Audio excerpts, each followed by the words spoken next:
বর্ষার দুপুর, আকাশ কালো মেঘে ঢাকা। রায়হান তার দাদুর পুরনো কাঠের সিন্দুকটা খুলছিল। দাদু মারা যাওয়ার পর ঘরটা প্রায় স্পর্শই করা হয়নি। হঠাৎ সিন্দুকের তলায় পাওয়া গেল হলুদ হয়ে যাওয়া এক টুকরো কাগজ। কাগজটা খুলতেই দেখা গেল একটা হাতে আঁকা মানচিত্র, আর নিচে লেখা, যে সাহসী সেই পাবে, লোভী হলে নদী তোমাকে ফিরিয়ে দেবে।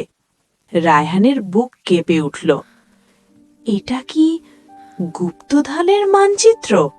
সে ফিসফিস করে বলল। এই খবর সে একা রাখতে পারল না। সে ডাকল তার দুই বন্ধুকে।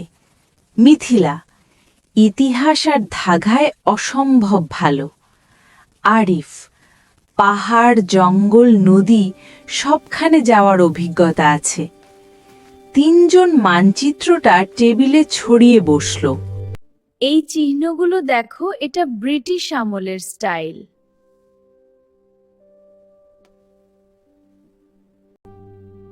আর এই নদীর বাঁকটা, এটা তো কালিন্দী নদী।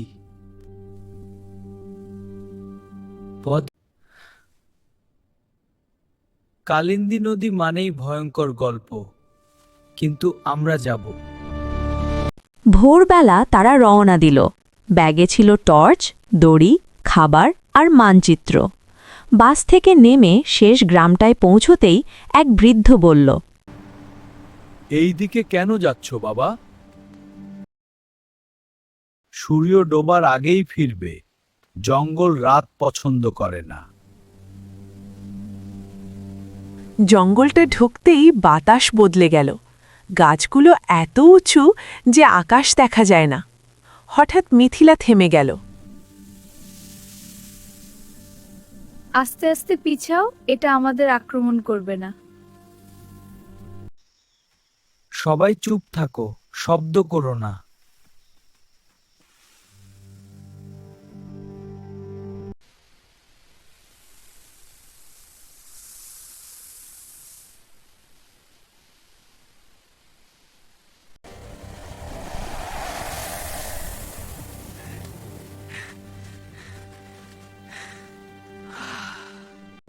দাঁড়াও, মানচিত্রে এখানে একটা পাথরের চিহ্ন আছে।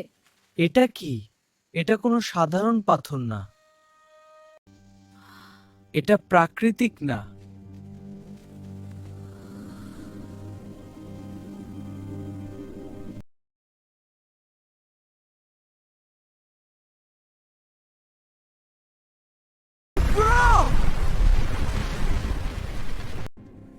আমরা আটকে গেছি।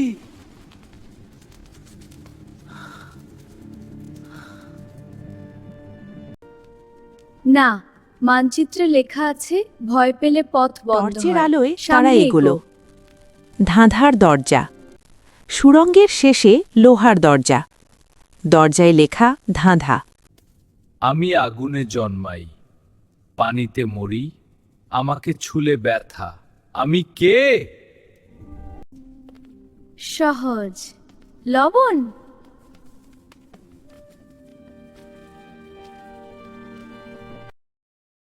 দরজার পাশে লবণের চিহ্নে হাত রাখতেই ক্লিক, দরজা খুলে গেল।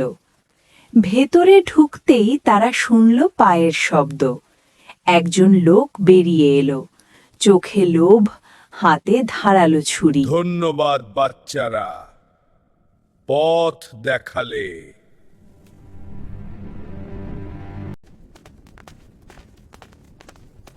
থামো! শেষ ধাঁধা না বুঝলে সব ধ্বংস হবে। যে নেবে নিজের জন্য, সে হারাবে সব। যে নেবে সবার জন্য, সেই রক্ষা পাবে। গল্প।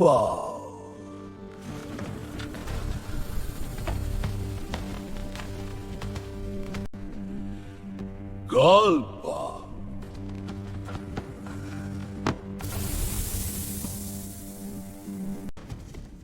গুপ্তধন স্পর্শ করো না।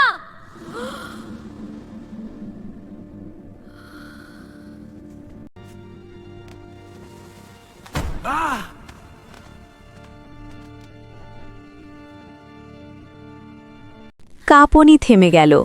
লোভী লোকটা পালিয়ে গেল অন্ধকারে। আসল গুপ্তধন। সিন্দুকের ভেতর সোনাদানা ছিল, কিন্তু তার নিচে ছিল পুরনো দলিল, গ্রামের ইতিহাস আর একটি লেখা।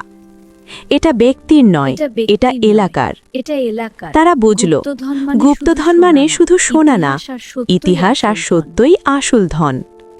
তারা দলিলগুলো আমরা নিয়ে ফিরে ফিরে এসেছি। এলো। এই পুরানো গ্রামের মানুষ নথিগুলো দেখুন। সত্য জানল। এটা আমাদের সেই জায়গাটা সংরক্ষিত এখন বুঝতে এলাকা ঘোষণা হলো। রায়হান নদীর লোভ দিকে করলে তাকিয়ে নদী ভাবল, ডাকে।